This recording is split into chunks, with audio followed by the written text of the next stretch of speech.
وأحسن منك لم تر قط عيني وأجمل منك لم تلد النساء خلقت مبرأ من كل عيب خلقت مبرأ من كل عيب كأنك قد خلقت كما تشاء كتاب أنزلناه إليك مبارك ليدبروا آياته وليتذكر أولو الألباب. یہ کتاب برکت والی ہے جسے ہم نے آپ کی طرف نازل فرمایا ہے تاکہ دانش مند لوگ اس کی آیتوں میں غور و فکر کریں اور نصیحت حاصل کریں. اللہم صلی علی سیدنا محمد وعلی آل سیدنا محمد بعدد کل ذرۃ مئۃ الف الف مرۃ. سامعین و ناظرین اکرام، السلام علیکم ورحمۃ اللہ وبرکاتہ. سامعین اکرام، سورہ دہر آیت نمبر 25-26. آج کا موضوع کیا ہم اپنے رب کے ساتھ رابطے میں ہیں، اس کے ساتھ آج کے سبق کا آغاز کرتے ہیں. سب سے پہلے گزشتہ سبق کا اعادہ ہوگا. اِنَّا نَحْنُ نَزَّلْنَا عَلَيْكَ الْقُرْآنَ تَنزِيلًا، بے شک ہم نے آپ پر قرآن تھوڑا تھوڑا کر کے نازل فرمایا ہے. فاصبر لحکم ربک ولا تطع منہم آثما او کفورا، سو آپ اپنے رب کے حکم کی خاطر صبر جاری رکھیں اور ان میں سے کسی کاذب و گنہگار یا کافر و ناشکر گزار کی بات پر کان نہ دھریں. سامعین کرام، سورہ دہر آیت نمبر 25. لفظی ترجمہ: وَاذْكُرِ اسْمَ رَبَّكَ بُكْرَةً وَأَصِيلًا، اور اپنے رب کا نام صبح و شام یاد کیا کرو. وَمِنَ اللَّيْلِ فَاسْجُدْ لَهُ، اور رات کو بھی اس کے حضور سجدہ ریز ہو. وَسَبِّحْهُ لَيْلًا طَوِيلًا، اور رات کے طویل اوقات میں اس کی تسبیح کرتے رہو.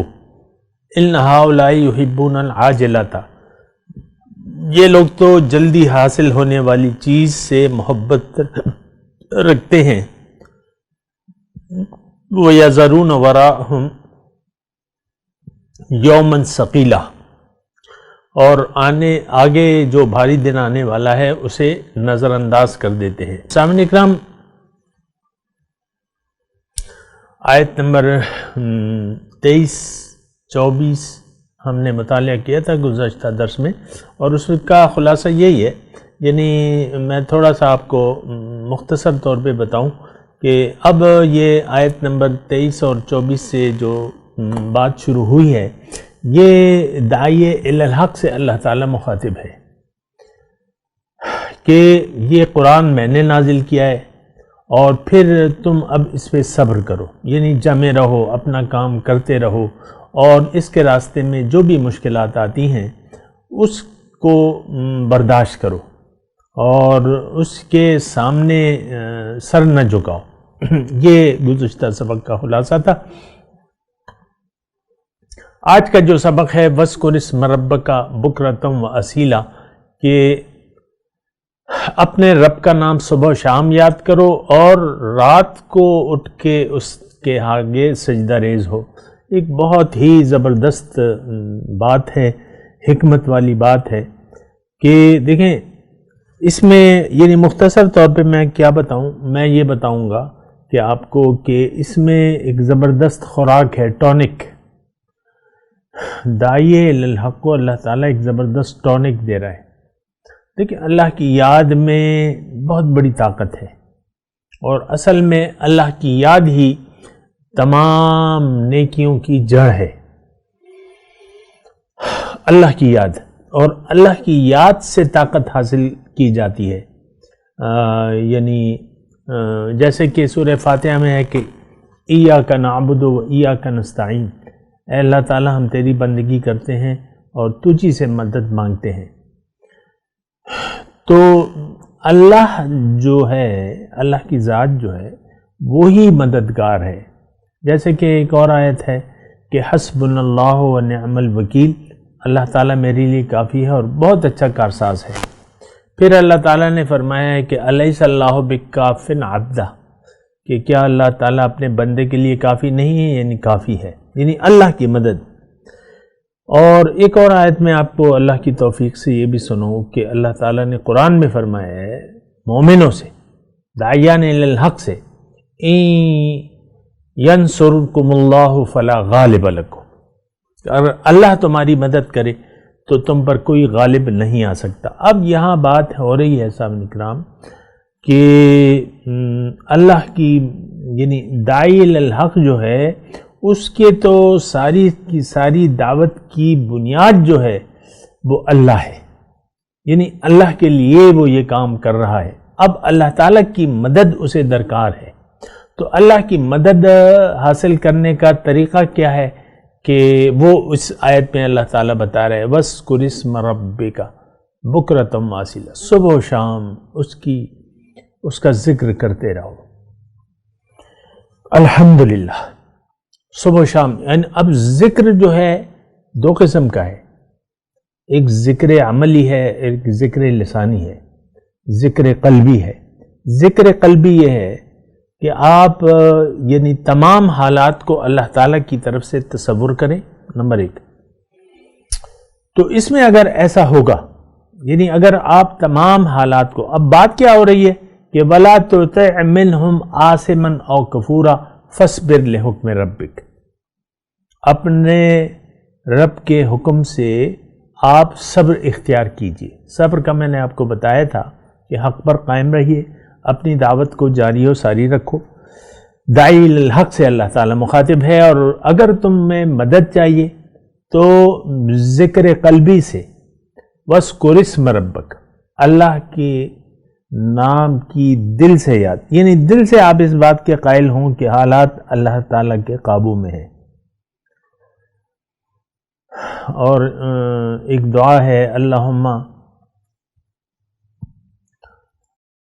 وہ ہے نا کہ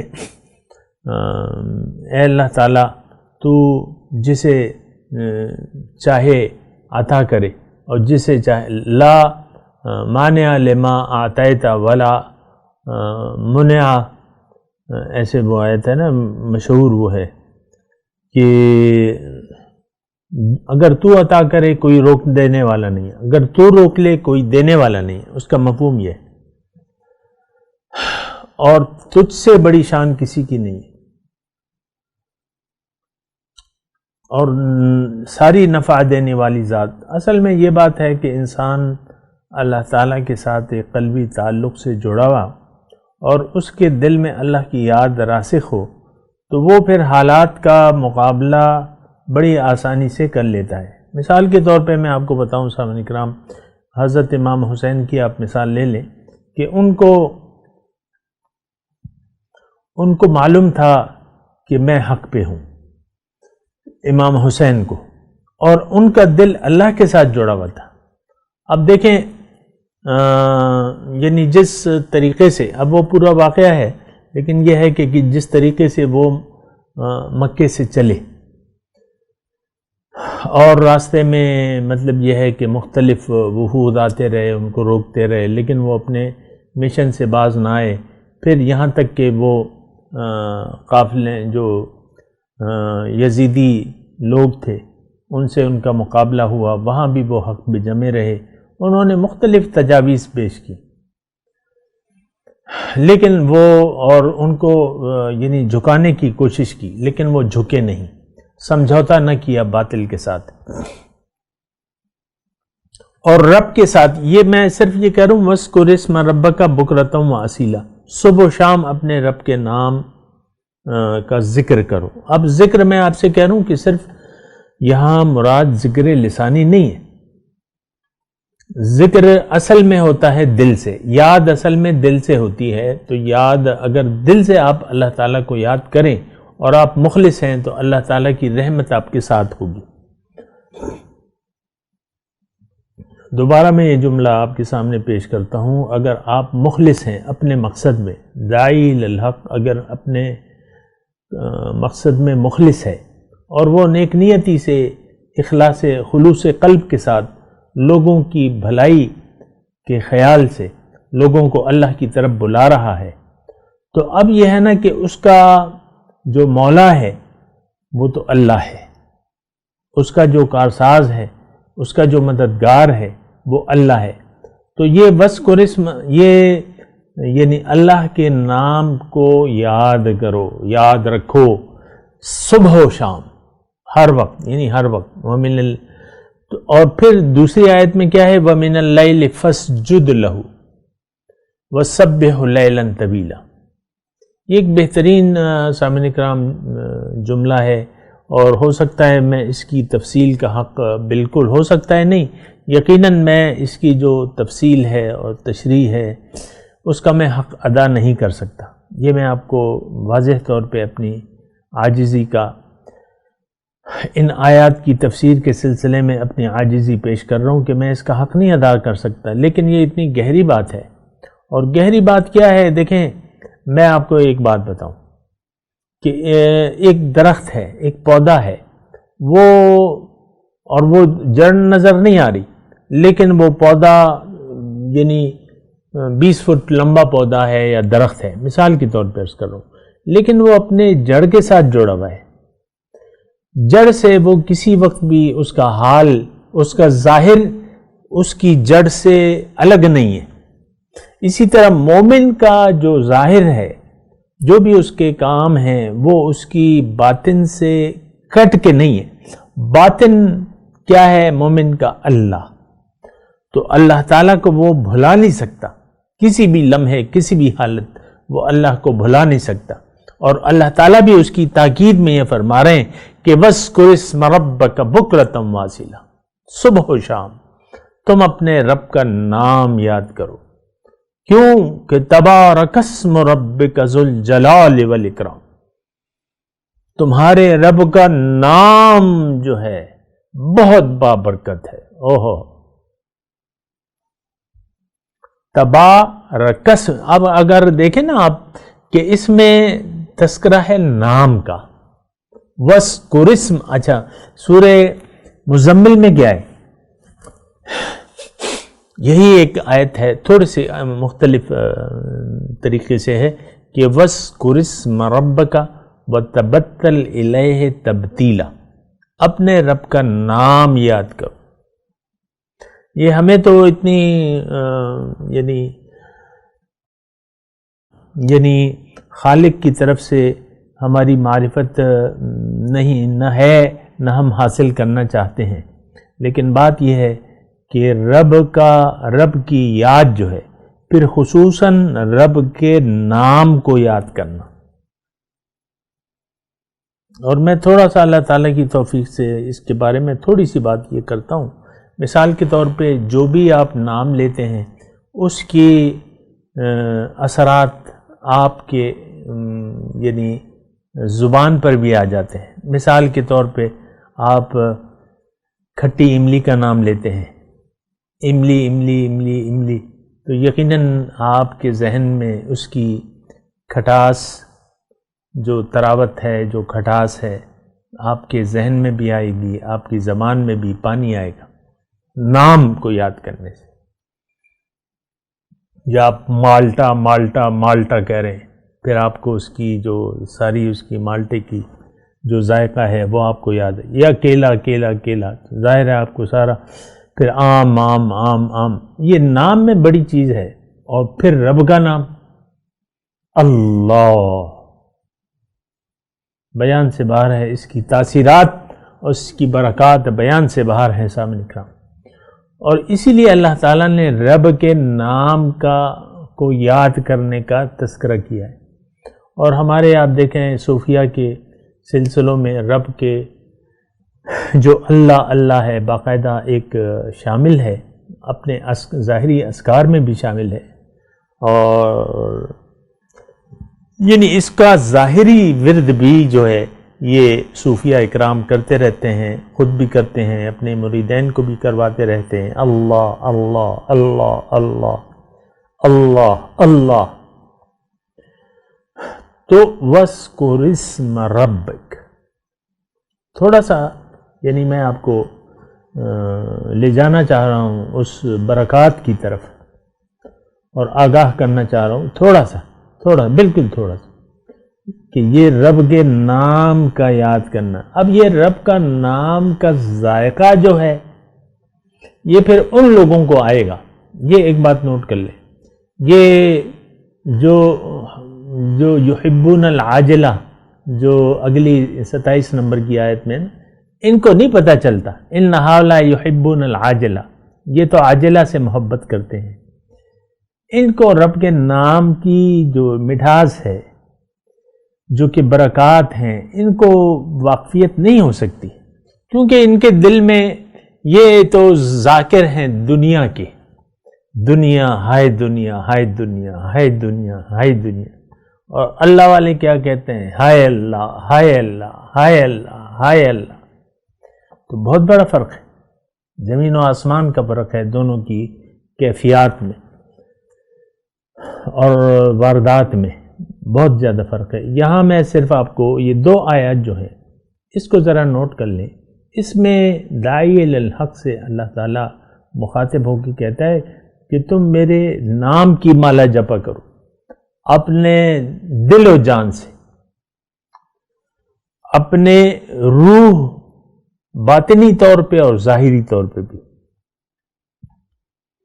اور جو ہم نماز عام طور پہ پڑھتے ہیں تو اس کا مقصد بھی یہی ہوتا ہے کہ اللہ کے وَأَقِمِ الصَّلَاةَ لِلذِّكْرِ، موسیٰ علیہ السلام سے اللہ تعالیٰ مخاطب ہو کے کہتے ہیں موسیٰ تم نماز قائم کرو میری یاد کے لیے۔ تو نماز بھی اللہ تعالیٰ کی یاد کا ایک بہترین طریقہ ہے۔ بہرحال اس کی میں ابھی نماز کی وہ میں نہیں کر رہا، تفصیل نہیں کر رہا، میں تو صرف وَاذْكُرِ اسْمَ رَبِّكَ، اپنے رب کے نام کو یاد رکھو، قلب سے بھی ظاہر سے بھی، قلب سے بھی ظاہر سے بھی، یہ ایک بات۔ اور صبح و شام ہر وقت۔ وَمِنَ اللَّيْلِ فَسْجُدْ، اب جو سجدہ ہے تو اس کو سامنے سجدہ۔ اب سجدہ کیا ہے؟ یہ تو اللہ کی قربت کا ایک بہترین ذریعہ ہے۔ وہ حدیث آپ نے سنی ہوگی کہ اللہ تعالیٰ اپنے بندے سے سب سے زیادہ قریب جو ہوتا ہے وہ سجدے کی حالت میں ہوتا ہے، اور یہ سجدہ میں آپ کو کہوں کہ یہ صرف ظاہری سجدہ نہیں ہے، یہ وہ سجدہ مطلوب ہے جو کہ اپنے تمام کیفیات کے ساتھ ہو۔ بہت سے سجدہ لگانے والے سجدہ نہیں لگا پاتے، آج کل کے جو بہت سے سجدہ کرنے والے ہیں حقیقت میں وہ سجدہ اپنے رب کو کرنے کے لیے تیاری نہیں ہے۔ وہ شاعر نے شعر کہا ہے کہ یہ ایک سجدہ جسے تو گراں سمجھتا ہے، تو ہم تو اس سجدے کو تو عام طور پہ ہم لوگ جو ہے مسلمانوں کی میں بات کر رہا ہوں کہ یہ وہ سجدہ کرنے کے لیے تیاری نہیں ہے جو اللہ کو مطلوب ہے، وہ ذکر کرنے کے لیے تیاری نہیں ہے جو مطلوب ہے اللہ تعالیٰ کو۔ بہرحال بہت بڑا فرق ہے، بہت بڑا تضاد ہے ہم میں اور اللہ کی چاہت میں جو کہ ہمیں مخاطب۔ ظاہر ہے کہ یہ مضمون کے مخاطب جو ہیں میں ہوں اور آپ ہیں۔ میں اور آپ کون ہوں؟ مسلمان ہیں، اللہ کے نام لیوا ہیں، اور جو مسلمان ہے مومن ہے، میں نے آپ کو کہا جو متقی ہے وہ حقیقی طور پہ داعی اللہ ہے، اللہ کی طرف بلانے والا ہے۔ اس کو اللہ تعالیٰ اس 2 آیات میں خوراک بتا رہے ہیں کہ تمہاری خوراک کیا ہوگی، تم کس چیز سے مدد حاصل کرو گے۔ ایاک نستعین وبک نستعین، وہ ہے نا یا حی یا قیوم برحمتک استغیث، اے حی قیوم تیری رحمت سے ہم مدد چاہتے ہیں، استغاثہ کرتے ہیں، تیری رحمت کے طلبگار ہیں۔ تو بہت یہ دو آیات جو ہیں سامعین کرام بہت بنیادی طور پہ اس میں کیا ہے، یہ جو میں الفاظ ادا کر رہا ہوں نا سامعین کرام، یہ جو اس کے مفاہیم ہے اس کے یہ جو میں مفہوم ادا کر رہا ہوں یہ بہت زیادہ کم ہے، اس کا مفہوم بہت زیادہ بلند ہے، یہ ایک ٹونک ہے، یہ اللہ تعالیٰ کے رب کی اللہ کے نام کی یاد اور اللہ سے ایک گہرا تعلق، یہ ایک ٹونک ہے سامنے کرام۔ اس سے اگر آپ جڑ جائیں تو پھر یہ ہوتا ہے کہ آپ یعنی بہت زیادہ اللہ تعالیٰ کی رحمت کے قریب ہو جاتے ہیں، اور اللہ تعالیٰ کی رحمت کے قریب جو ہیں وہ مخلص لوگ ہوتے ہیں، اور اللہ کی رحمت جو ہے وہ ان رحمت اللہ قریب من المحسنین، جو محسن ہیں جو نیکوکار ہیں اللہ تعالیٰ کی رحمت ان کے قریب ہی ہوتی ہے۔ تو وَاذْكُرِ اسْمَ رَبَّكَ، وَاذْكُرِ اسْمَ رَبِّكَ، اپنے رب کا نام یاد کرو صبح و شام، بس اللہ سے ایک خاص بھروسہ، ایک بالکل کامل اعتماد کے ساتھ رب کی ذات کے ساتھ جڑ جاؤ اور اس کے سامنے سر جھکا دو۔ وَمِنَ اللَّيْلِ، اب رات کو سجدے کا مطلب ظاہر ہے رات کے وقت انسان عام طور پہ اکیلا ہوتا ہے۔ فَإِذَا فَرَغْتَ فَانصَبْ وَإِلَىٰ رَبِّكَ فَارْغَب، جب آپ دیگر دین کے کاموں سے فارغ ہو جائیں تو رب کی طرف متوجہ ہو جائیں۔ اصل میں تو ہمارا اپنے رب سے تعلق کا اتنا کوئی ہمیں نہ جلدی ہے، نہ خیال ہے، نہ احساس ہے۔ رب سے تو ہمیں بالکل جڑے رہنا چاہیے کہ میرا رب میرے ساتھ ہے، مجھے دیکھ رہا ہے، میری سن رہا ہے، میری تمام حالات و واقعات اس کے قابو میں ہیں۔ جتنا بھی آپ دیکھیں، انا عند ظن عبدی بی، حدیث قدسی کا ایک ٹکڑا ہے کہ میں بندے سے اس کے گمان کے مطابق سلوک کرتا ہوں۔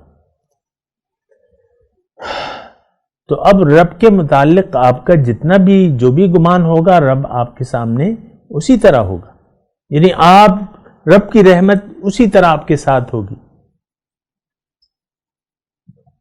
انا عند ظن عبدی بی، میں بندے سے اس کے گمان کے مطابق سلوک کرتا ہوں۔ اب میں دل میں یہ کھچڑی میرے پک رہی ہے کہ میں یہ حدیث آپ کو سنا رہا ہوں، تو آپ بعض لوگ ایسے ہیں جو حدیث کا غلط مفہوم لے لیتے ہیں۔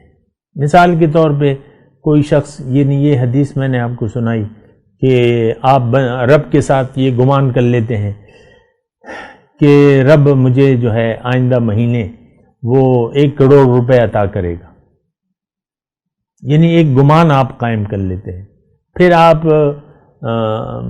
معاذ اللہ آزمائش کرتے ہیں اللہ کی کہ میں دیکھتا ہوں اللہ تعالیٰ کا یہ قول سچا ہے کہ نہیں ہے۔ یہ ایک انتہائی جہالت کی بات ہے کہ آپ رب کا امتحان کرنے لگے اور رب کو آزمانے لگے۔ وہ تو اس نے تو دنیا میں آپ کا امتحان لینا چاہ رہے، الٹا آپ رب کا امتحان میں لگ گئے۔ تو نہیں، یہ دیکھیں میں صرف یہ کہنا چاہ رہا ہوں کہ ہر جو احادیث ہیں یا اس کے جملے ہیں اس کو بالکل اپنی جگہ پہ آپ کو رکھ کے یعنی اس کو دیکھنا ہوگا، اس کا ادھر ادھر سے آپ نے غلط اس کا مفہوم نہیں لے رہا ہوگا۔ یعنی مثال کے طور پہ رحمت اللہ تعالیٰ کی رحمت ہے، تو اب کوئی گناہگار جو ہے دوزخ کے دن یہ امید لگا لے، جس نے توبہ نہیں کی، جو گناہ پہ اصرار کر رہا ہے، قیامت کے دن اللہ کی رحمت سے امید لگا لے تو یہ امید تو اس کی غلط ہے۔ ایسا گناہگار جو گناہ پر اصرار کر رہا ہے، ایسا گناہگار جو اپنے رب کے سامنے استغفار بھی نہیں کر رہا. تو یہ اگر گمان کر لیتا ہے کہ بس اللہ تعالیٰ مجھے بخش دے گا، اور ایسے بہت سے میں نے لوگ ایسے دیکھے ہیں جو یعنی جو نہ توبہ کرنے کے لیے تیار ہیں، اللہ کی طرف رجوع کرنے کے لیے تیار نہیں ہیں، اپنے دنیا دارانہ خیالات سے، اپنی دنیا کی محبتوں سے باز آنے کے لیے تیار نہیں ہیں. انہوں نے یعنی امیدیں لگا رکھی ہیں. ایک صاحب تھے، انہوں نے مجھے کہا بس میرا تو پورا یقین ہے کہ مروں گا اور جاؤں گا جنت میں. بھائی میرے، یہ کیا تم نے غلط توقعات لگا رکھی ہیں؟ اللہ تعالیٰ نے تو نجات کی اور بخشش کا طریقہ بیان کر دیا ہے. الا من تاب وآمن وعمل صالحا فإنه يتوب إلى الله متابا. تابا وآمن وعمل صالحا. تو آپ نے تمام قوانین الہی کو نظر انداز کر کے بس آپ نے ایک توقع لگا لی ہے اللہ کی رحمت کی. اور ایسی میں ویسے آپ کو یہ بتا دوں کہ غلط توقعات جو ہیں یہ آپ کا بیڑا غرق کر دیں گے. جس طرح آپ نے توقع لگا لی ہے، اللہ کا تو وہ قانون ہی نہیں ہے. جیسے کہ آج سامعین اکرام مثال کے طور پہ ہندو ہیں، ہندو کہتے ہیں کہ بس ہم حق میں ہیں، یعنی جو اس میں کٹر ہندو ہے وہ کہتے ہیں ہم حق میں. عیسائیوں کو دیکھ لیں، وہ کہتے ہیں ہم حق میں. عیسائیوں کو دیکھ لیں، وہ ہمیں کافر باطل سمجھتے ہیں. یہودیوں کو دیکھ لیں، وہ مسلمانوں کو یعنی حضور کو جھٹلانے کے باوجود وہ یہ سمجھتے ہیں کہ ہم جنت میں جائیں گے. یہ کوئی عجیب سا تماشا ہے، ایسی نہیں ہے. لیکن بہرحال میں یہ 2 آیات کے بارے میں آپ سے بات کر رہا تھا کہ یہ ایک زبردست ٹونک ہے داعی الحق کے لیے، بہت بڑا ٹونک ہے، بہت بڑی خوراک ہے اس میں کہ، اور اس کا طریقہ بتایا گیا ہے کہ تم اللہ سے اپنا تعلق جوڑ لو. تعلق مع اللہ، اللہ پر بھروسہ، اعتماد. میں تلاوت کرتا ہوں، میرے ساتھ دہرائیے. اعوذ باللہ من الشیطان الرجیم، بسم اللہ الرحمن الرحیم. وَاذْكُرِ اسْمَ رَبِّكَ وَبُكْرَةً وَأَصِيلًا وَمِنَ اللَّيْلِ فَاسْجُدْ لَهُ وَسَبِّحْهُ لَيْلًا طَوِيلًا. جی ترجمہ سنا دیں. وَاذْكُرِ اسْمَ رَبِّكَ بُكْرَةً وَاذْكُرِ اسْمَ رَبِّكَ بُكْرَةً وَأَصِيلًا، اور اپنے رب کا نام صبح و شام یاد کرو. وَمِنَ اللَّيْلِ فَاسْجُدْ لَهُ، اور رات کو بھی اس کے حضور سجدہ ریز ہو. وَسَبِّحْهُ لَيْلًا طَوِيلًا، اور رات کے طویل اوقات میں اس کی تسبیح کرتے رہو. اب ان آیات کی تلاوت اور ترجمہ سنتے ہیں. وَاذْكُرِ اسْمَ رَبِّكَ بُكْرَةً وَأَصِيلًا، and mention the name of your Lord morning and evening. وَمِنَ اللَّيْلِ فَاسْجُدْ لَهُ وَسَبِّحْهُ لَيْلًا طَوِيلًا، and for part of the night prostrate yourself to him and glorify him long into the night. اس کے ساتھ ہی آج کے درس کا وقت اختتام کو پہنچا. انشاءاللہ اگلے درس میں ملاقات ہوگی. وآخر دعوانا ان الحمدللہ رب العالمین، والسلام علیکم ورحمۃ اللہ وبرکاتہ.